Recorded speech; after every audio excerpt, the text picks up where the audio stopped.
누가 와서 살겠습니까? 사람도 없는데 한숨만 나옵니다. 이걸 누가 사요? 원룸도 아니고 컨테이너도 아니고. 부동산 사장님이 한마디 하고는 고개를 돌리더군요. 전화 한 통 없었습니다. 한 달이 지나도 석 달이 지나도 동해 바다가 한눈에 내려다 보이는 그 산자락에 제가 3억 5천을 부어 지은 집들이 텅 빈 채 서 있습니다. 32년 건설회사 현장 소장. 집 짓는 게 제 인생이었는데 그 인생이 저를 이렇게 무너뜨릴 줄은 몰랐습니다. 지금 저는 새벽 4시에 일어나 얼음장처럼 추운 새벽 수산시장에서 생선 상자를 나르고 있습니다. 저는 올해 63입니다. 21살에 건설회사에 들어갔습니다. 대학은 못 갔습니다. 형편이 안 됐거든요. 아버지가 시장에서 잡화점을 하셨는데 형제가 넷이다 보니까 저까지 대학 보낼 여유가 없었습니다. 고등학교 졸업장 하나 들고 바로 현장에 나갔습니다. 처음엔 막노동이었습니다.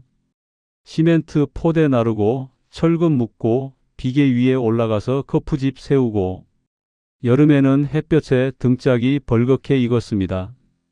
작업복 벗으면 어깨하고 목덜미 경계선이 딱 그어져 있었거든요. 겨울에는 장갑을 두 겹 껴도 손끝이 갈라져서 피가 배었습니다.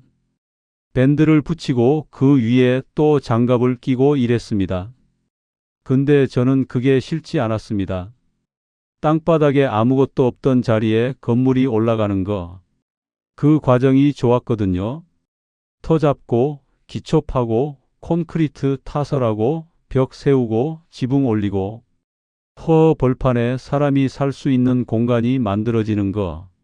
어제까지 흙바닥이었던 곳에 오늘 벽이 서고 내일 지붕이 올라가는 거. 그게 저한테는 보람이었습니다. 내 손으로 뭔가 만들어낸다는 느낌. 그게 좋았습니다. 성실하게 일했습니다. 남들보다 30분 일찍 나가고 1시간 늦게 들어왔습니다. 도면 볼 줄 모르는 게 한이어서 밤에 독학으로 공부했습니다. 도서관에서 건축 관련 책을 빌려다가 형광펜 칠해가면서 읽었거든요. 현장에서 배우고 집에 와서 또 공부하고 그렇게 17년을 했습니다. 현장 소장이 된 건 38살 때였습니다. 고졸 출신이 현장 소장까지 올라간 겁니다. 같이 입사한 대졸 동기들 중에서도 소장 못단 사람이 수두룩했거든요. 회사에서 인정해 준 겁니다. 월급도 꽤 올랐습니다. 그때 처음으로 통장에 1,000만 원이 넘는 잔액을 받습니다. 돈이 좋은 게 아니라 인정받았다는 느낌이 좋았습니다. 아내를 만난 것도 현장에서였습니다. 경북 어느 소도시에 아파트 짓는 현장이었는데 점심때마다 현장 앞 분식집에 갔거든요. 거기서 일하던 아가씨가 아내였습니다. 김밥이랑 어묵국을 내주면서 환하게 웃더군요. 시멘트 묻은 작업복 차림이었는데도 실은 내색 한번 안 했습니다. 오히려 국을 더 퍼주면서 많이 드세요 하더군요. 그 웃음이 좋았습니다. 그 사람이 좋았습니다. 결혼하고 아들 하나, 딸 하나 낳았습니다. 넉넉하지는 않았지만 모자라지도 않았습니다. 아이들 학교 보내고 학원비 대고 명절이면 양가 부모님 용돈 드리고 빠듯했지만 부족하다고 느낀 적은 없었습니다. 아내가 살림을 참 잘했거든요. 적은 돈으로도 아이들 밥상 차리고 철마다 옷 갈아입히고 생일 때마다 미역국 끓여서 온 가족이 둘러앉아 밥 먹고 그 사람이 없었으면 저는 못 살았을 겁니다. 32년을 그렇게 살았습니다. 현장에서 현장으로 경북, 울산, 부산, 강원도 전국을 돌아다녔습니다. 아파트도 지었고 공장도 지었고 관공서도 지었습니다. 하수 처리장도 짓고 학교 증축도 하고 병원 리모델링도 했습니다. 제 손을 거쳐간 건물이 100채가 넘을 겁니다. 몸은 곧했지만 후회는 없었습니다. 내 손으로 지은 건물에 사람들이 들어가서 사는 거. 그거면 됐습니다. 문제는 퇴직 후였습니다. 2020년 초 회사에서 명예퇴직 신청을 받더군요. 60 넘은 사람들한테 슬쩍 눈치를 줬습니다. 직접 나가라는 말은 안 했지만 분위기가 그랬습니다. 회의 때 젊은 팀장이 앞에서 발표하는데 뒷줄에 앉아 있는 제가 뭔가 어울리지 않는 풍경이 된 거죠. 젊은 친구들이 들어오는데 자리를 차지하고 있으면 눈총을 받거든요. 부장이 어느 날 복도에서 저를 불러 세우더군요. 선배님, 이번에 명퇴 신청 좀 생각해 보시지요. 회사도 세대 교체가 필요하니까요. 세대 교체? 그 말이 가슴에 박히더군요. 퇴직금 1억 8천만 원을 받았습니다. 32년 치고는 적다 싶었지만 그래도 감사했습니다. 마지막 날 현장 사무실을 비우면서 안전모를 내려놓았습니다. 21살부터 써온 안전모. 물론 같은 안전모는 아니지만 그 무게감은 같았습니다. 사물함 문을 닫는 소리가 유난히 크게 울리더군요. 아내한테 말했습니다. 이제 좀 쉬자고. 그동안 고생했으니까 여행도 다니고 손주들 봐주면서 편하게 살자고. 아내가 고개를 끄덕이더군요. 근데 그게 한 달도 못 갔습니다. 매일 집에 있으니까 몸이 근질근질하더군요. 32년 동안 새벽 5시에 일어나서 현장에 나가던 사람이 갑자기 거실 소파에 앉아서 텔레비전을 보고 있으니까 리모컨을 이리 돌리고 저리 돌려도 볼 게 없었습니다. 뭔가 허전했습니다. 아내 눈치도 보이고 자식들한테 전화해 봐야 다들 바쁘다고 하고 아침에 일어나면 갈 데가 없다는 게 이렇게 무거운 건 줄 몰랐습니다. 그때 전화 한 통이 왔습니다. 현장에서 같이 일하던 후배 정수였습니다. 정수는 저보다 7살 아래였습니다. 같은 건설회사에서 15년 넘게 같이 일한 후배였거든요. 현장에서 저를 형님 하고 따르던 친구였습니다.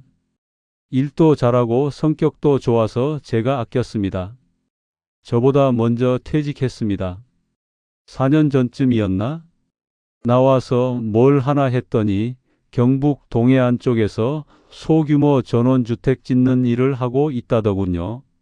정수가 그러더군요. 형님, 요즘 기촌바람 불잖아요. 은퇴한 사람들이 시골에서 살고 싶어 하는데 서울이나 대도시에서 내려오는 사람들이 꽤 있다고. 텔레비전에서도 맨날 전원생활 프로그램 하잖아요. 나도 이제 자연에서 살고 싶다. 텃밭 가꾸고 싶다. 그런 사람들이 진짜 많다고. 근데 시골에 변변한 집이 없다고. 형님 경력이면 직접 지을 수 있지 않냐고. 귀가 번쩍 뜨이더군요. 32년 동안 남의 건물만 지어줬거든요. 내 이름으로 집을 짓는다. 그것도 은퇴한 사람들이 자연 속에서 편하게 살 수 있는 작은 집을. 그 생각만 하면 가슴이 뛰더군요. 퇴직하고 2달 동안 소파에 파묻혀서 의미 없이 리모컨만 만지작거리던 사람한테 뭔가 할 일이 생긴 겁니다. 정수를 따라 경북 동해안 쪽을 돌아다녔습니다. 포항에서 출발해서 국도를 타고 해안선을 따라 올라갔습니다. 한쪽은 바다고 한쪽은 산이었습니다. 창문을 내리니까 짠 바다 냄새가 확 밀려 들어왔습니다. 풍경이 기가 막히더군요. 파란 동에 바다가 끝없이 펼쳐지고 뒤로는 소나무 숲이 우거진 산이 병풍처럼 둘러싸고 있고 공기도 좋고 물도 맑고 차에서 내려서 깊이 숨을 들이쉬었습니다. 서울 공기하고는 차원이 다르더군요. 코끝이 시원했습니다. 머리가 맑아지는 느낌. 여기 살면 오래 살겠다 하는 생각이 절로 드는 곳이었습니다. 이런 데서 은퇴 후 여생을 보내고 싶다는 사람 심정이 10분 이해가 됐습니다. 정수가 데리고 간 곳은 포항에서 차로 30분쯤 들어간 산자락이었습니다. 국도에서 좁은 길로 빠져서 5분쯤 올라가니까 탁 트인 공간이 나왔습니다. 차에서 내리자마자 탄성이 나왔습니다. 앞으로 동해 바다가 시원하게 내려다 보이고 뒤로는 산이 병풍처럼 감싸고 있었거든요. 이른바 배산 임수, 풍수지리에서 말하는 최고의 명당 자리였습니다. 바람이 불었습니다. 소나무 사이로 부는 바람에 소량기가 섞여 있었습니다. 정수가 그러더군요. 여기 땅 주인이 급하게 팔려고 한다고. 시세보다 싸게 나왔다고. 3,000평에 8억이면 평당 26만 원 남짓이라고. 근처 시세가 평당 35만 원 정도 하는데 꽤 싸게 나온 거라고. 저는 계산을 해봤습니다. 땅값 8억은 부담이 크니까 정수랑 반씩 나누기로 했습니다. 제 몹 4억. 거기에 전원주택 12채 짓는 공사비까지 합치면 총 투자금이 3억 5천만 원 정도 들어갈 것 같았습니다. 퇴직금 1억 8천에 적금 깨서 7천, 나머지는 대출을 받으면 되겠다 싶었습니다. 어렵지 않은 계산이었습니다. 근데 문제가 하나 있었습니다. 공사비였습니다. 제대로 된 전원주택을 지으려면 한 채당 3천만 원은 들어가야 했거든요. 12채면 3억 6천. 땅값 4억에 공사비 3억 6천이면 7억 6천입니다. 제 돈으로는 턱없이 부족했습니다. 아무리 계산기를 두드려 봐도 숫자가 안 맞았습니다. 정수가 묘안을 내더군요. 형님, 집을 작게 지으면 되지 않냐고. 방 하나, 거실 하나, 화장실 하나. 원룸처럼 조그맣게. 은퇴한 부부 둘이 사는 건데 뭐가 크게 필요하겠냐고. 그러면 한 채당 1,500만 원이면 된다고. 공사비를 반으로 줄일 수 있다고. 저는 고개를 끄덕였습니다. 맞는 말이었습니다. 은퇴한 부부 둘이 살 집인데 뭐가 크게 필요하겠나? 방 하나에 거실 하나면 충분하지. 마당을 넓게 잡아주면 텃밭도 할 수 있고 난방비도 적게 들고 관리도 편하고. 나이 드신 분들은 오히려 작은 집을 좋아한다고 어디서 읽은 기억도 났습니다. 작은 집이 오히려 장점이라고 생각했습니다. 논리적으로 맞는 말 같았습니다. 그렇게 결심했습니다. 2021년 봄이었습니다. 땅을 계약하고 인허가 절차를 밟았습니다. 건설회사 32년 경력이니까 그런 건 눈 감고도 할 수 있었거든요. 서류 떼고 관청 다니고 설계도 직접 그렸습니다. 밤마다 식탁에 도면 펼쳐놓고 자로 선 긋고 계산기 두드리고 32년 경력이 빛을 발하는 순간이었습니다. 아내한테는 자신 있게 말했습니다. 당신 나 믿어. 32년 동안 집 짓는 일만 했잖아. 이번에는 내 이름으로 짓는 거야. 경치 좋은데 예쁜 집 지어서 은퇴한 분들한테 분양하면 된다고.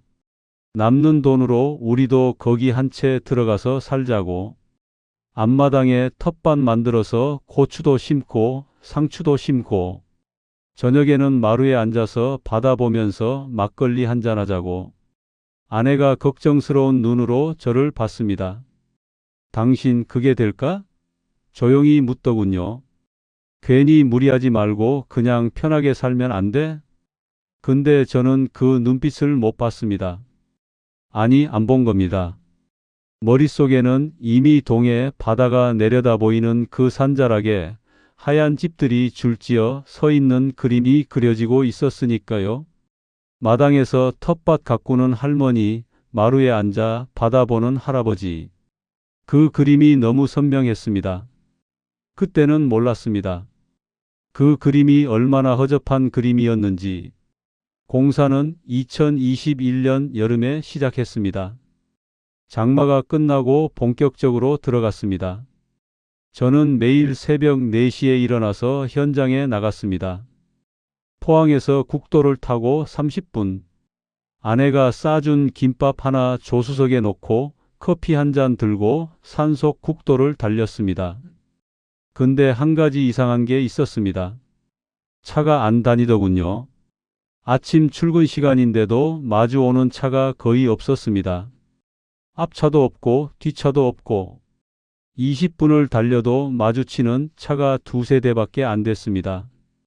마치 미국 사막 한가운데를 달리는 것 같은 느낌이었습니다. 처음에는 대수롭지 않게 넘겼습니다. 시골이니까 그러려니 했거든요. 근데 하루 이틀이 아니라 매일이 그랬습니다. 일주일, 한 달, 두 달. 차가 안 다녔습니다. 국도변에 있는 가게들도 하나둘 문을 닫은 데가 보였습니다. 슈퍼마켓이 폐업해서 간판만 덜렁 남아있고 식당에 임대 현수막이 걸리고 주유소마저 불이 꺼져 있는 데가 있었습니다. 동네 자체가 조용해지고 있었습니다. 아니, 조용해진 정도가 아니라 쓰러져 가고 있었습니다. 어느 날은 국도변 정류장에 할머니 한 분이 앉아 계시더군요. 버스를 기다리시는 것 같았습니다. 근데 그 정류장에 버스가 다니는 건지 안 다니는 건지도 모르겠더군요. 시간표가 바래져서 글씨가 안 보였습니다. 할머니 혼자 덩그러니 앉아 계신 그 풍경이 묘하게 불안하더군요. 정수한테 물어봤습니다. 여기 원래 이렇게 한산하냐고. 정수가 좀 머뭇거리더군요. 눈을 피하면서 뭔가 말을 고르는 것 같았습니다. 그러다가 입을 열었습니다. 형님, 요 몇 년 사이에 인구가 많이 빠졌다고. 젊은 사람들이 다 도시로 나가고 남아있는 건 어르신들 뿐이라고. 면사무소에 가봤더니 해마다 인구가 수백 명씩 줄고 있다고. 등골이 서늘해졌습니다. 인구가 줄고 있다. 그 말이 머릿속에서 맴돌았습니다. 사람이 줄면 집이 안 팔리는 거 아닌가? 누구한테 팔겠다는 건가? 근데 그때 이미 땅값을 다 치른 상태였습니다. 계약금, 중도금, 잔금까지 4억을 넣었거든요. 인허가도 나왔고 터도 다 파놓은 상태였습니다. 포크레인이 이미 땅을 파헤쳤습니다. 여기서 멈추면 이미 쓴 돈이 아까워서 못 멈추는 겁니다. 어차피 시작한 거 끝까지 가보자. 그 심리가 저를 끌고 갔습니다. 공사를 계속했습니다. 근데 공사하면서 또 문제가 생겼습니다. 인력이 안 구해지더군요. 시골이다 보니까 인부 구하기가 하늘의 별 따기였습니다. 동네에 젊은 사람이 없으니까 일할 사람도 없었거든요. 서울이나 부산에서 사람을 데려오면 숙박비에 교통비에 인건비가 2배로 뛰었습니다. 하루 일당이 15만 원인 사람한테 숙박비 5만 원, 교통비 3만 원 얹어주면 23만 원이 되는 겁니다. 공사비 아끼겠다고 작게 짓는 건데 인건비에서 다 새는 꼴이었습니다. 할 수 없이 최대한 사람을 줄였습니다. 제가 직접 못질하고 직접 페인트 칠하고 직접 배관 연결했습니다. 32년 현장 소장이니까 못할 건 없었습니다. 근데 61살 몸이 21살 때 같을 수가 없잖아요. 아침에는 괜찮은데 오후 되면 허리가 끊어질 것 같았습니다. 무릎도 시큰거리고 어깨도 결리고 사람 손이 부족하니까 마감이 엉망이 되더군요. 벽이 울퉁불퉁하고 문틈 사이로 바람이 들어오고 화장실 타일도 들떠 있고 혼자 하다 보니 이음새가 안 맞고 페인트 칠이 고르지 않고 곳곳에 허점이 보였습니다. 속으로 생각했습니다. 어차피 작은 집인데 이 정도면 괜찮겠지. 그때 다른 일이 터졌습니다. 2022년 초 은행 금리가 갑자기 올라가기 시작했습니다. 뉴스에서 맨날 금리 인상 이야기가 나왔습니다. 대출받은 돈의 이자가 눈덩이처럼 불어났습니다. 처음에 월 80만 원이던 이자가 120만 원으로 또 150만 원으로 석 달 사이에 거의 2배로 뛰었습니다. 매달 통장에서 빠져나가는 돈이 눈에 보이게 늘었습니다. 밤에 잠이 안 왔습니다. 이불 속에서 천장을 보면서 계산기를 두드렸습니다. 핸드폰 계산기 화면 불빛이 어둠 속에서 하얗게 빛나더군요. 공사비는 자꾸 늘어나고 이자는 올라가고 분양은 아직 시작도 못했고 아내가 옆에서 자고 있었습니다. 편안한 숨소리가 들렸습니다. 아직 이 심각한 상황을 모르는 그 사람한테 이 얘기를 어떻게 꺼내야 하나? 한숨만 나왔습니다. 소리 안 나게 숨을 내쉬었습니다. 그리고 그해 겨울 더 큰 문제가 터졌습니다. 경주 포항 쪽에 지진 소식이 다시 나던 겁니다. 몇 년 전에 있었던 큰 지진 이후로 여진이 계속되고 있다는 뉴스였습니다. 텔레비전에서 전문가가 나와서 이 지역 지질 구조가 불안정하다고 말하고 있었습니다. 포항 근처 부동산이 얼어붙었다는 기사가 연일 쏟아졌습니다. 심장이 덜컥 내려앉았습니다. 제 전원주택 단지가 바로 그 포항에서 30분 거리에 있었으니까요. 지진 이야기가 나오면 아무도 이 근처에 집을 사려고 하지 않을 겁니다. 아무리 경치가 좋아도 땅이 흔들리는 곳에 누가 들어오겠습니까? 잠을 잘 수가 없었습니다. 정수한테 전화했습니다. 정수가 긴 한숨을 쉬더군요. 형님, 나도 요즘 잠이 안 온다고. 이쪽 부동산 자체가 꽁꽁 얼어붙었다고. 전원주택은 말할 것도 없고 아파트도 안 팔린다고. 매물만 쌓이고 있다고. 그날 밤 차를 몰고 현장에 갔습니다. 왜 갔는지 저도 모르겠습니다. 그냥 가야 할 것 같았습니다. 깜깜한 산속 국도를 달리는데 내 차 헤드라이트 말고는 아무 불빛이 없었습니다. 칠흑같이 어두운 산길. 룸미러로 뒷좌석을 봤는데 등골이 오싹하더군요. 사방이 칠흑이었습니다. 가로등도 없고 집 불빛도 없고 사람 하나 없는 이 산속에 내가 대체 뭘 짓고 있는 건가? 현장에 도착해서 차 안에 앉아 있었습니다. 헤드라이트 불빛에 비친 미완성 집들. 원룸만 한 조그만 상자 같은 건물이 6채 서 있었습니다. 나머지 6채는 터만 파놓은 상태였고 바람이 불 때마다 덜 끝난 지붕에서 방수포가 펄럭거렸습니다. 차창을 열었더니 찬바람에 풀 냄새가 섞여 들어왔습니다. 방수포 펄럭이는 소리가 유난히 크게 들렸습니다. 그 소리가 마치 누가 우는 것 같았습니다. 2022년 봄, 집 6채가 겨우 완성됐습니다. 완성이라고 말하기도 민망한 수준이었습니다. 방 하나, 거실 하나, 화장실 하나, 3평짜리 원룸 수준이었거든요. 문 열고 들어가면 2발짝의 벽이 나왔습니다. 거실이라고 이름 붙이긴 했는데 소파 하나 놓으면 꽉 차는 공간. 침대 놓으면 방이 침대인 수준이었습니다. 마당만 넓었습니다. 집집마다 마당이 50평씩 됐으니까 겉보기에는 대감님 집 같았는데 정작 집 안에 들어가면 허탈할 정도로 좁았습니다. 마당하고 집의 비율이 안 맞았습니다. 마당에서 집을 바라보면 뭔가 이상했습니다. 넓은 마당 한가운데 조그만 상자가 하나 놓여 있는 느낌이었거든요. 그래도 희망을 버리지 않았습니다. 분양 광고를 냈습니다. 부동산 서너 곳에 매물을 올리고 인터넷에도 올렸습니다.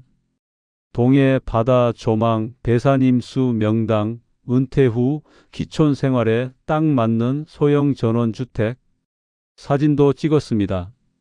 동해 바다가 내려다 보이는 각도로 최대한 예쁘게. 하늘이 파란 날 골라서 찍었습니다. 사진으로만 보면 정말 근사했거든요. 그리고 기다렸습니다. 일주일이 지났습니다. 전화 한 통 없었습니다. 괜찮습니다. 원래 부동산은 시간이 걸리는 거니까요. 한 달이 지났습니다. 여전히 전화 한 통 없었습니다. 좀 불안해졌습니다. 핸드폰을 자꾸 들여다보게 되더군요. 혹시 부재중 전화가 있나? 혹시 문자가 왔나? 2달, 3달. 부재중 전화는 아들이 건 것 하나, 보험 설계사가 건 것 하나. 분양 관련 연락은 아무것도 없었습니다. 부동산 사장님한테 전화했습니다. 왜 연락이 없냐고. 사장님이 그러더군요. 솔직히 말씀드리면 집을 보러 오겠다는 사람이 아예 없다고. 전화 문의도 없다고. 인터넷에 사진 올린 것도 조회수가 거의 없다고. 왜요? 물었습니다. 사장님이 좀 난처한 표정을 짓더군요. 말을 고르는 게 보였습니다. 그러다가 입을 열었습니다. 사장님, 솔직히 말씀드릴게요. 집이 너무 작아요. 전원주택하면 사람들이 기대하는 게 있거든요. 넓은 거실에 마루 깔고 통유리 창문으로 바깥 경치 보면서 차 한잔 하는 거. 나무 데크에 의자 놓고 바비큐 하는 거. 그런 여유를 찾아서 시골에 오는 건데요. 근데 이 집은 들어가 보면 원룸이에요. 도시에서 혼자 사는 청년들 원룸보다 작아요. 이걸 누가 사요? 원룸도 아니고 컨테이너도 아니고. 가슴을 누군가 주먹으로 한 대 치는 것 같았습니다. 머릿속이 하얘졌습니다. 32년 건설 현장을 누빈 내가 집을 허접하게 지은 거라고? 그 말이 믿기지 않았습니다. 근데 사장님 말이 끝나지 않았습니다. 그리고 마감도 좀 그래요. 벽이 울퉁불퉁하고 문틈에서 바람 들어오고. 요즘 손님들 눈이 높거든요. 인터넷에서 예쁜 전원주택 사진 맨날 보니까요. 비교가 되는 거예요. 솔직히 이 상태로는 가격을 반으로 내려도 어려울 것 같아요. 2번째 주먹이 날아왔습니다. 그리고 여기가 포항 근처잖아요. 지진 이야기 나오면 사람들이 다 빠져요. 전원주택은 말할 것도 없고 여기 아파트도 안 팔리는 판인데. 3번째 주먹이었습니다. 숨이 막히더군요.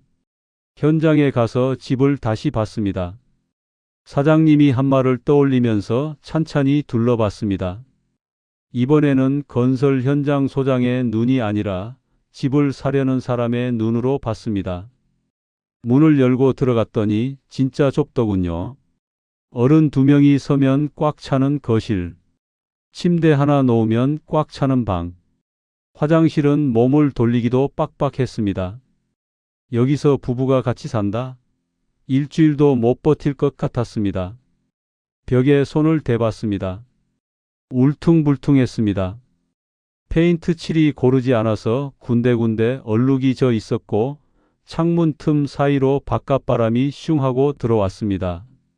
화장실 타일은 모서리가 들떠 있었고 마루바닥은 밟을 때마다 삐걱거렸습니다. 조금만 힘을 줘도 바닥이 흔들리는 느낌이었습니다. 32년 현장 소장이 부끄러워지는 순간이었습니다. 공사비를 아끼겠다고 자재를 싼 걸로 썼습니다. 인건비 줄이겠다고 혼자서 마감을 했습니다. 결과가 이거였습니다. 겉에서 보면 집이지만 안에 들어가면 누가 봐도 대충 지은 티가 났습니다. 32년 경력이 무색했습니다. 32년 동안 남의 건물은 제대로 지어놓고 정작 내 이름으로 짓는 집은 이 모양이었습니다. 그때 아내한테서 전화가 왔습니다. 당신 이번 달 이자 냈어? 은행에서 문자 왔는데. 가슴이 뜨끔했습니다. 이번 달 이자가 150만 원이었거든요. 퇴직금은 이미 다 들어갔고 적금도 깨진 상태. 남은 건 대출금 뿐이었습니다. 거기에 이자까지 밀리기 시작하면 괜찮아. 이번 주에 낼게. 전화기 너머로 그렇게 말했습니다. 근데 괜찮지 않았습니다. 통장 잔액을 확인했습니다. 900만 원. 한 달 생활비에 이자 내면 남는 게 없었습니다. 나머지 6채는 터만 파놓은 상태인데 추가 공사비가 최소 9천만 원은 더 들어가야 했습니다. 돈이 없었습니다. 분양도 안 되고 돈도 없고 공사는 멈춰야 하고 3년이 막힌 겁니다. 앞도 안 보이고 옆도 안 보이고 뒤도 못 돌아가고 그날 밤 거실 소파에 앉아서 한참을 멍하니 앉아 있었습니다. 텔레비전도 안 틀고 불도 안 켜고 시계 소리만 째깍째깍 들리는 어둠 속에서 숫자만 머릿속에서 빙글빙글 돌았습니다. 3억 5천, 3억 5천, 3억 5천. 그 숫자가 자꾸 머리를 때렸습니다. 2022년 가을이었습니다. 나머지 6채 공사를 포기했습니다. 돈이 없었으니까요. 터만 파놓은 상태에서 그대로 멈췄습니다. 포크레인 임대업체한테 전화해서 장비 빼달라고 했습니다. 업체 사장이 잔금이 아직 안 들어왔는데요 하더군요. 다음 달에 보내겠다고 했습니다. 그 다음 달에도 못 보냈습니다. 완성된 6채는 텅 빈 채 산속에 서 있었습니다. 분양은 여전히 전화 한 통 없었습니다. 부동산 사장님한테 가격을 낮춰보겠다고 했습니다. 처음에 한 채당 4천만 원으로 내놨던 걸 3천만 원으로 낮췄습니다. 그래도 연락이 없었습니다. 2,500으로 또 낮췄습니다. 그래도 아무도 안 왔습니다. 2,000으로 낮췄습니다.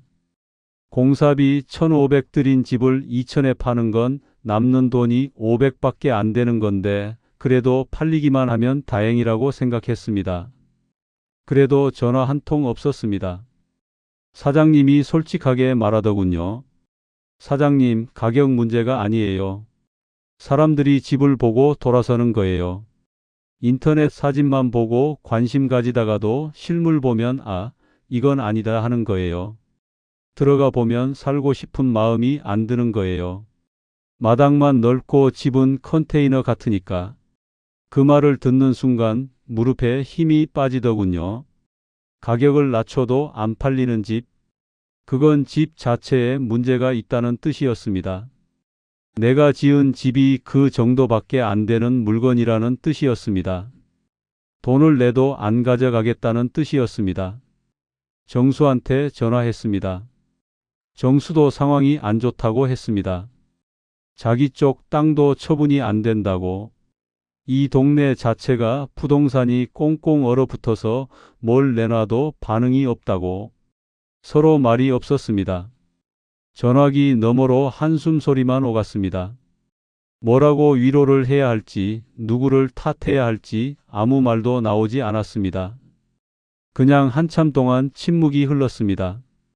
그 무렵 은행에서 연락이 왔습니다. 대출 이자가 석 달째 밀렸다고. 이대로 가면 연체 처리, 돈을 못 내고 밀리는 상태가 된다고. 연체가 되면 신용에 문제가 생기고 최악의 경우 담보로 잡힌 자산이 남의 손에 넘어간다고. 은행 직원이 사무적인 목소리로 설명하는데 귀에 하나도 안 들어왔습니다. 심장이 쿵쿵 뛰면서 손바닥에 땀이 찼습니다. 손이 떨렸습니다. 아내한테 말해야 했습니다. 더 이상 숨길 수가 없었거든요. 매달 이자도 못 내는 상황을 혼자 안고 있을 수가 없었습니다. 저녁 먹고 나서 아내를 거실로 불렀습니다. 식탁 앞에 마주 앉았습니다. 아내가 제 얼굴을 보더니 뭔가 눈치를 챈 것 같았습니다. 표정이 굳어지더군요. 당신 무슨 일 있어? 조용히 물었습니다. 그 목소리가 떨리고 있었습니다. 이미 뭔가 짐작하고 있었는지도 모릅니다. 다 말했습니다. 퇴직금 1억 8천 다 들어간 것, 적금 7천만 원 깬 것, 대출 1억 받은 것, 이자가 밀리고 있는 것, 집이 한 채도 안 팔리는 것, 공사가 중단된 것, 가격을 반으로 낮춰도 전화 한 통 없는 것. 아내가 아무 말도 안 했습니다. 한참을 아무 말 없이 앉아 있었습니다. 시계 초침 소리만 들렸습니다.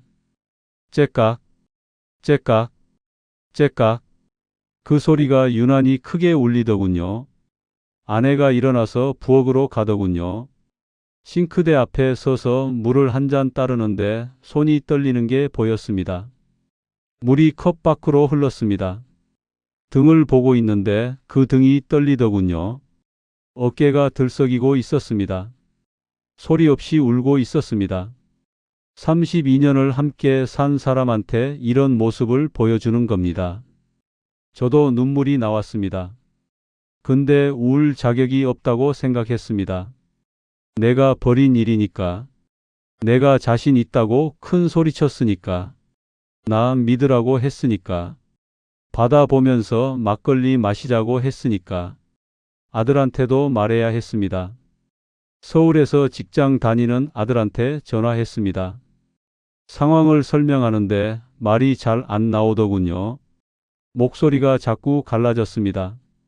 기침으로 위장해 봤지만 소용없었습니다. 아들이 한참 듣다가 말했습니다. 아버지, 일단 이자부터 막으세요. 제가 좀 보태 드릴겨? 32살 아들한테 돈을 받는 아비가 됐습니다. 이제 막 결혼 준비한다던 아들이었습니다. 자기 앞가림도 빠듯할 텐데 아비 빚 이자를 대신 내주겠다고 하는 겁니다. 고맙다는 말도 미안하다는 말도 안 나왔습니다. 목이 메어서 아무 말도 못했습니다. 그 전화 끊고 나서 화장실에 들어갔습니다. 세면대에 양손 짚고 고개를 숙였습니다. 수도꼭지에서 물이 한 방울 떨어지는 소리가 들렸습니다. 똑, 똑, 똑. 고개를 들어 거울을 봤습니다. 움푹 꺼진 눈, 누렇게 뜬 얼굴, 깊어진 주름. 32년 현장을 누비던 그 사람이 맞나 싶었습니다. 내가 대체 뭘 한 거지? 그 말이 입에서 새어 나왔습니다. 아무도 없는 화장실에서 거울 속 늙은 남자한테 2022년 겨울 현장에 마지막으로 갔습니다. 눈이 내리고 있었습니다. 미완성 주택단지 위로 하얀 눈이 소리 없이 내려앉고 있었습니다. 터만 파놓은 6군데에는 눈이 고여서 웅덩이가 됐고 완성된 6채 집 지붕에는 방수포가 눈 무게에 축 처져 있었습니다. 문짝 하나가 반쯤 열려서 바람에 덜커덕거리고 있었습니다. 사람 하나 없었습니다. 바람 소리밖에 안 들렸습니다. 제가 3억 5천을 쏟아부은 곳이 이렇게 되는구나. 눈 위에 제 발자국만 찍혀 있었습니다. 앞으로 동해 바다가 보였습니다. 겨울 바다는 회색이었습니다. 여름에 그렇게 파랗고 아름답던 바다가 겨울에는 잿빛이더군요. 그 발자국을 보면서 돌아섰습니다. 3억 5천을 투자해서 2억 8천을 잃었습니다. 그게 제 32년 인생의 결산이었습니다. 2023년 봄 도시로 돌아왔습니다. 돌아왔다기보다는 쫓겨왔다는 게 맞을 겁니다. 산속 현장에 더 있을 이유가 없었으니까요. 분양될 가능성도 없고 추가 공사할 돈도 없고 남은 건 대출 이자뿐이었습니다.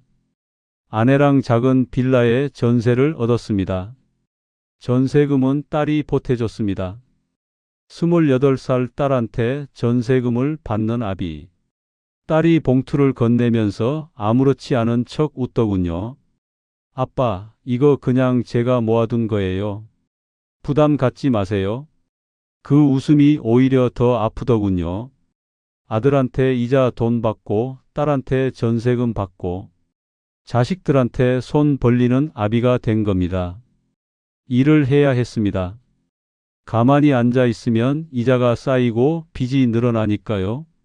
62살이 할 수 있는 일이 뭐가 있겠습니까? 이력서를 내봐야 받아주는 데가 없었습니다. 건설회사 현장 소장 32년 경력이요?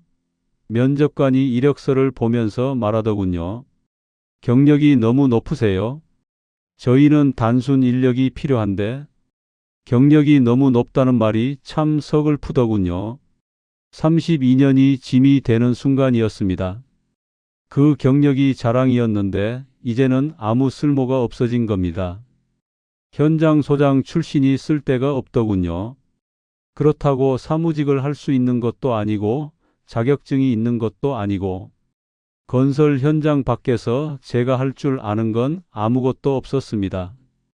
결국 새벽 수산시장에서 일자리를 구했습니다. 포항 죽도시장이었습니다. 새벽 3시에 일어나서 4시까지 시장에 나갔습니다. 트럭에서 생선 상자를 내리는 일이었습니다. 스티로폼 상자에 얼음이랑 생선이 가득 들어 있는데 한 상자에 20kg가 넘었습니다.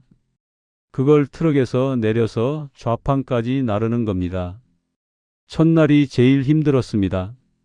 새벽 4시. 시장에 도착하니까 이미 트럭이 대여섯 대 서 있었습니다. 어선에서 잡아온 생선이 스티로폼 상자에 담겨서 트럭 짐칸에 빼곡했습니다. 뚜껑을 열면 비린내가 확 올라왔습니다.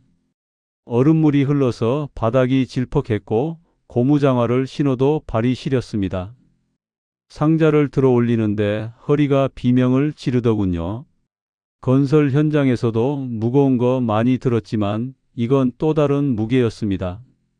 차갑고 축축한 상자를 안고 미끄러운 바닥을 걷는 게 생각보다 훨씬 고되더군요. 장갑을 꼈는데도 손이 고닫습니다. 영하의 새벽 공기에 생선 얼음물까지 더해지니까 손가락 감각이 사라지더군요. 옆에서 같이 일하는 사람들은 대부분 30, 40대였습니다.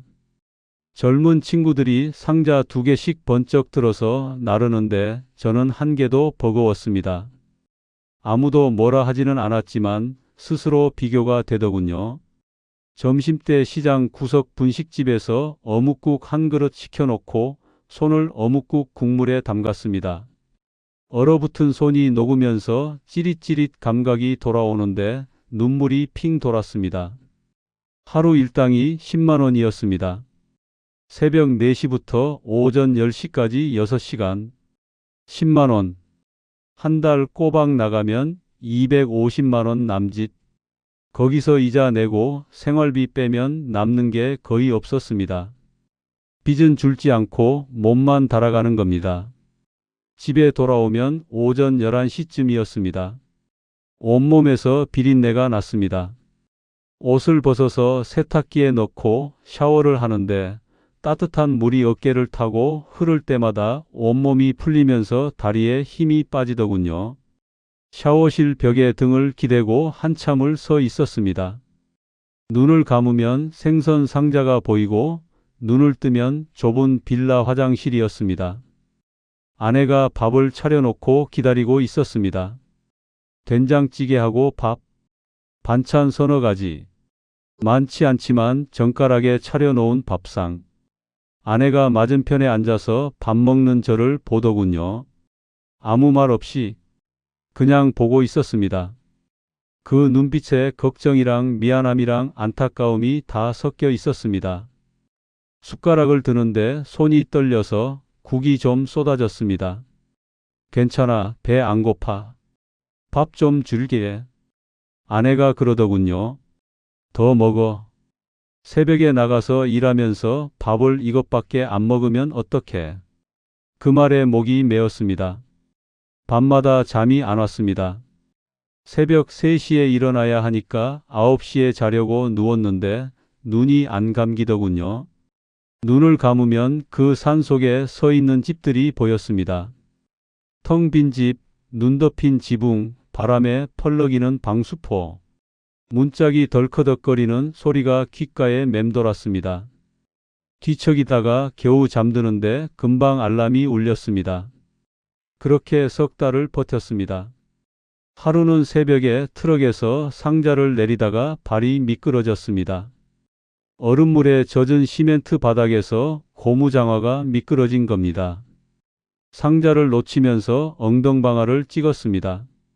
생선이 바닥에 쏟아졌습니다. 찬 바닥에 엉덩이가 닿는 순간 허리에 전기가 오는 것 같았습니다. 주변 사람들이 뛰어왔습니다. 괜찮으세요? 할아버지, 일어나실 수 있어요? 누군가 팔을 잡아서 일으켜 세워줬습니다. 괜찮다고 손을 저었습니다. 근데 괜찮지 않았습니다. 허리를 숙일 수가 없었습니다. 쏟아진 생선을 주워 담으려는데 몸이 안 굽혀지더군요. 그날 집에 일찍 왔습니다. 아내한테는 오늘 물량이 적어서 일찍 끝났다고 했습니다. 거짓말이었습니다. 방에 들어가서 누웠는데 천장이 빙빙 도는 것 같았습니다. 허리가 욱신거리고 온몸이 결리고 62살 몸이 비명을 지르고 있었습니다. 아내가 어느 날 밤에 조용히 말하더군요. 당신 우리 이렇게라도 살아있으니까 됐어. 다시 하면 돼. 그 말에 눈물이 나왔습니다. 참으려고 했는데 안 되더군요. 입술을 깨물어 봤는데 소용이 없었습니다. 아내 앞에서 처음으로 엉엉 울었습니다. 32년 현장에서 한 번도 울어본 적 없는 사람이 62살의 아내 무릎에 얼굴을 묻고 울었습니다. 아내가 등을 토닥거려 줬습니다. 아무 말 없이 그냥 등을 토닥토닥. 내가 미안해. 내가 잘못했어. 그 말밖에 안 나왔습니다. 울고 나니까 좀 정리가 되더군요. 머릿속이 맑아진 건 아닙니다. 근데 이제는 똑바로 봐야겠다 싶었습니다. 왜 이렇게 됐는지, 내가 어디서부터 잘못한 건지, 언제 멈출 수 있었는지 하나하나 짚어봤습니다. 시장에서 일 끝나고 집에 와서 빈 노트에 펜으로 하나씩 적었습니다. 첫째, 집을 허접하게 지은 게 최대의 실수였습니다. 공사비 아끼겠다고 집을 원룸 수준으로 줄였습니다. 방 하나, 거실 하나, 화장실 하나, 3평짜리 상자 같은 집, 마당만 넓으면 되지 하고 생각했는데 사람들이 원하는 건 그게 아니었습니다. 전원주택하면 넓은 거실, 큰 창문, 나무 마루, 데크. 도시에서 못 누리던 여유를 찾으러 오는 건데 도시 원룸보다 못한 집을 누가 사겠습니까? 거기에 마감까지 엉망이었습니다. 울퉁불퉁한 벽, 바람 들어오는 창틈, 삐걱거리는 마루. 아무리 싸도 이런 집에 들어가서 살고 싶은 사람은 없었습니다. 32년 현장 소장이라는 경력이 오히려 독이 됐습니다. 내가 다 안다는 자만심, 내가 지으면 잘 되겠지 하는 방심, 그게 눈을 가렸습니다. 집을 짓는 건 알아도 사람이 살고 싶은 집이 뭔지는 생각을 안 한 겁니다. 둘째, 인구가 줄어드는 지역에 집을 지었습니다. 이건 부동산의 가장 기본이었습니다. 사람이 있어야 집이 팔리는 거니까요. 경북 동해안 소도시는 해마다 인구가 줄고 있었습니다. 젊은 사람들은 다 떠나고 남은 건 어르신들 뿐이었거든요. 국도를 달려보면 차도 거의 안 다녔습니다. 가게도 하나둘 문을 닫고 있었고 밤에 국도를 달리면 내 차 헤드라이트 말고는 아무 불빛도 없었습니다. 그런 곳에 새 집을 지어서 누구한테 팔겠다는 건지 경치에 눈이 멀었습니다. 파란동의 바다, 소나무 숲, 배산 임수. 그 풍경이 너무 좋아서 현실을 못 본 겁니다. 경치가 아무리 좋아도 사람이 없으면 아무 소용 없습니다. 손님 없는 식당을 차린 거나 다름없었습니다. 셋째, 지진 위험을 간과했습니다. 포항에서 30분 거리였습니다. 몇 년 전 큰 지진이 있었고 여진이 계속되고 있었습니다. 그 지역 부동산이 얼어붙은 상태였는데 저는 그걸 대수롭지 않게 넘겼습니다. 설마 그게 문제가 되겠나 싶었거든요. 지진 뉴스가 나올 때마다 이 동네 부동산은 더 꽁꽁 얼어붙었습니다. 아무리 싸도 땅이 흔들리는 곳에 집을 사려는 사람은 없었습니다. 특히 전원주택은요.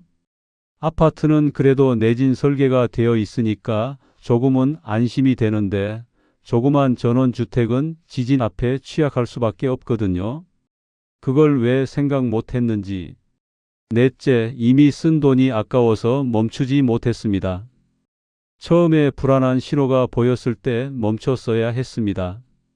국도에 차가 안 다니는 거, 가게들이 문 닫는 거, 정수가 인구 줄었다고 말한 거. 다 경고였습니다. 빨간불이 켜진 겁니다. 근데 이미 땅값을 치른 상태에서 돌아서기가 너무 힘들었습니다.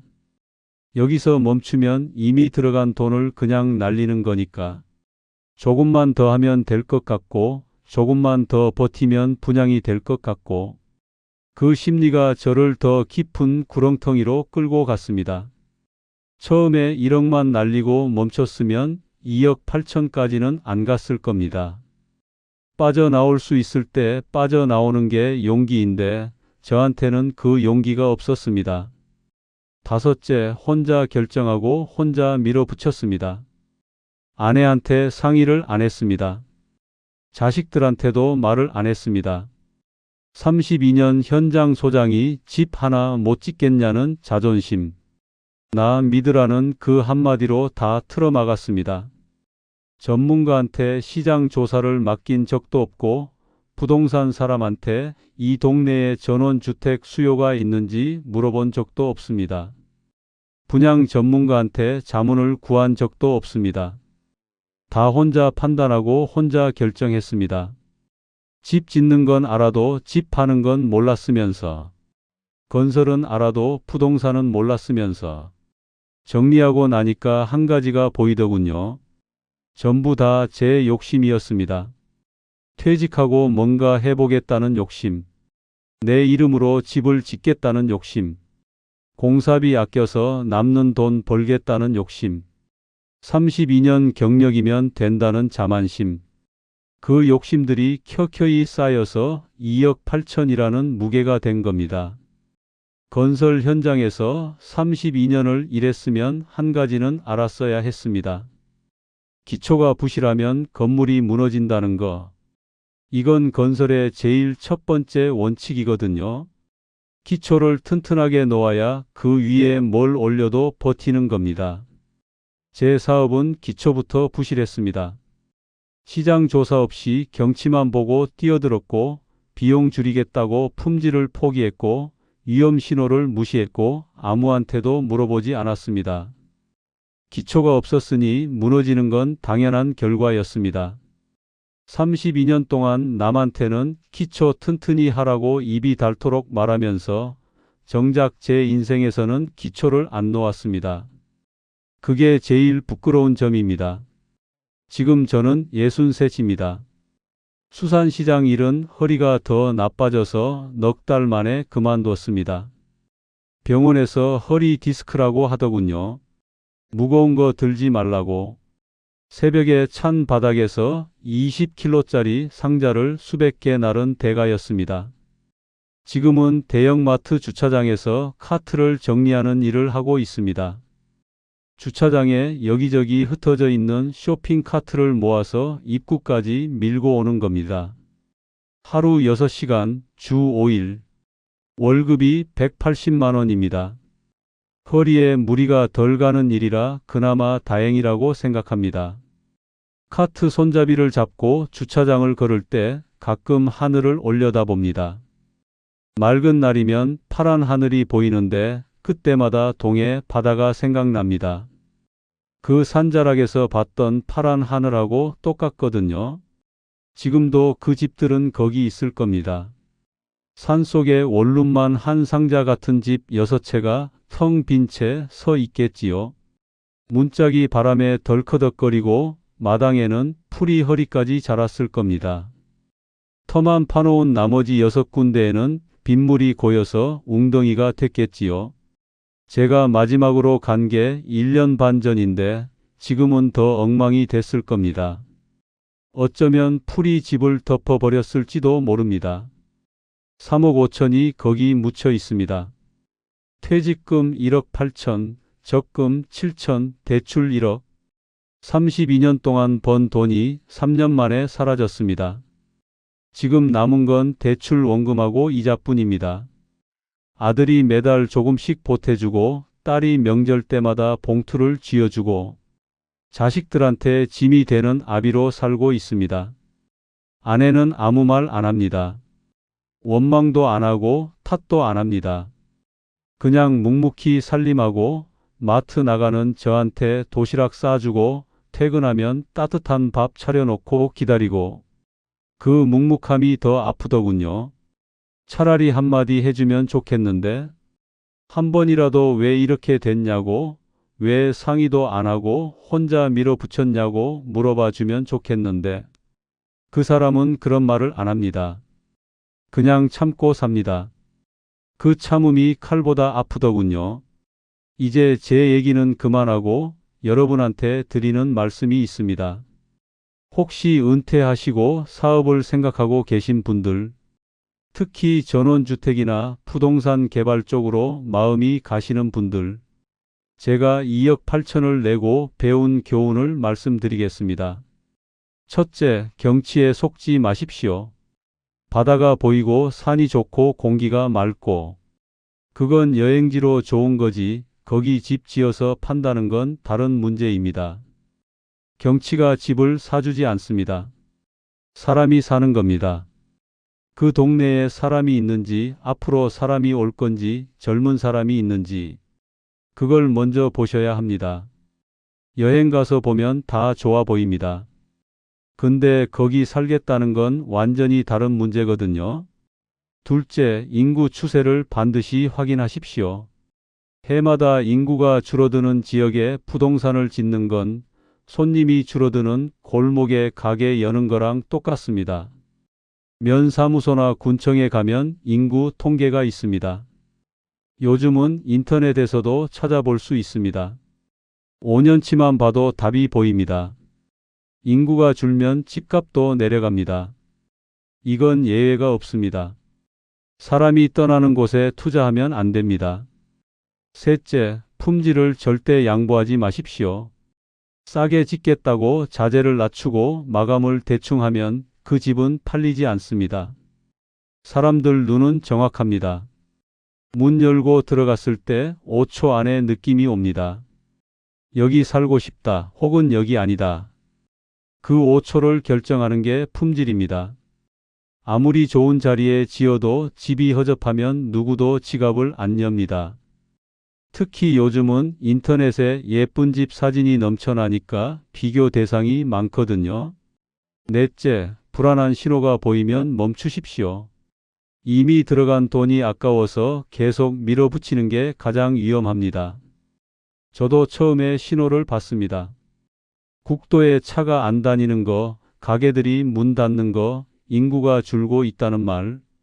근데 이미 쓴 돈이 아까워서 멈추지 못했습니다. 1억 날리고 멈출 걸 2억 8천까지 끌고 갔습니다. 빠져나올 수 있을 때 빠져나오는 게 용기입니다. 더 큰 손해를 막는 게 용기입니다. 다섯째, 혼자 결정하지 마십시오. 가족한테 상의하십시오. 전문가한테 물어보십시오. 부동산 사람한테 분양 가능성을 확인하십시오. 세무사한테 수지 계산을 맡기십시오. 내가 다 안다는 자만심이 가장 위험합니다. 32년 경력이 있어도 모르는 게 있습니다. 집 짓는 거랑 집 파는 건 완전히 다른 일이거든요. 만드는 것과 파는 것은 다릅니다. 여섯째, 퇴직금은 지키십시오. 퇴직금은 30년 넘게 일해서 받은 돈입니다. 그 돈이 마지막 안전망입니다. 그걸 한 번에 사업에 넣으면 안 됩니다. 최소한의 생활비, 병원비, 비상금은 절대 손대지 마십시오. 사업이 잘 될 수도 있지만 안 될 수도 있습니다. 안 됐을 때 버틸 수 있는 돈이 있어야 합니다. 예순이 넘으면 다시 벌기가 쉽지 않거든요. 몸이 따라주지 않습니다. 자녀분들 중에 부모님이 은퇴 후 창업하겠다고 하시면 이 영상을 한번 보여주십시오. 반대하라는 게 아닙니다. 다만 같이 앉아서 따져보라는 겁니다. 그 지역 인구는 늘고 있는지 줄고 있는지, 비슷한 사업 해본 사람은 어떤지, 최악의 경우 손해가 얼마나 되는지, 그때 생활비는 어떻게 할 건지. 그거 한번 같이 따져보는 것만으로도 2억 8천짜리 실수를 막을 수 있습니다. 부모님 자존심 상하게 하지 말고 그냥 같이 고민해 보자고 말씀하시면 됩니다. 저는 오늘도 마트 주차장에 나갑니다. 카트를 밀면서 주차장을 걷습니다. 비 오는 날은 우비를 입고 추운 날은 패딩을 겹쳐 입고 손잡이가 차갑습니다. 근데 생선 상자보다는 낫습니다. 카트를 열댓 개 모아서 한 줄로 밀고 가는데 바퀴 굴러가는 소리가 덜커덩 덜커덩 울립니다. 그 소리가 가끔 그 산속 방수포 펄럭이는 소리처럼 들릴 때가 있습니다. 가끔 마트에 장 보러 오시는 어르신들을 봅니다.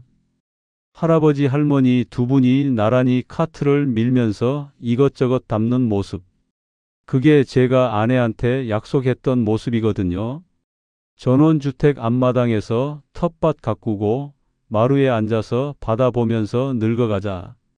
그 약속을 지키지 못했습니다. 근데 아내가 그랬잖아요. 살아있으니까 됐다고. 다시 하면 된다고.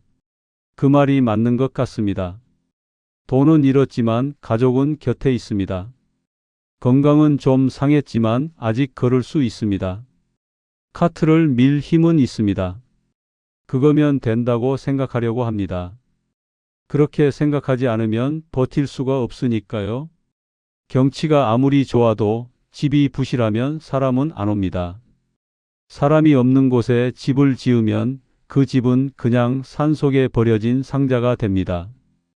기초가 부실하면 건물이 무너지듯 준비 없이 뛰어든 사업은 반드시 무너집니다. 저처럼 되지 마십시오. 부디 저처럼 되지 마십시오. 여러분은 은퇴 후에 어떤 계획을 갖고 계신가요? 전원 생활을 꿈꾸시는 분도 계실 거고 작은 가게를 하나 해볼까 생각하시는 분도 계실 겁니다. 어떤 계획이든 댓글로 한번 이야기 나눠주시면 감사하겠습니다. 서로의 경험이 서로한테 큰 도움이 될 겁니다. 혹시 비슷한 경험 있으신 분이 계시면 그 이야기도 꼭 들려주십시오. 긴 이야기 들어주셔서 감사합니다. 부디 건강하시고 남은 인생 후회 없이 사시길 바랍니다. 감사합니다.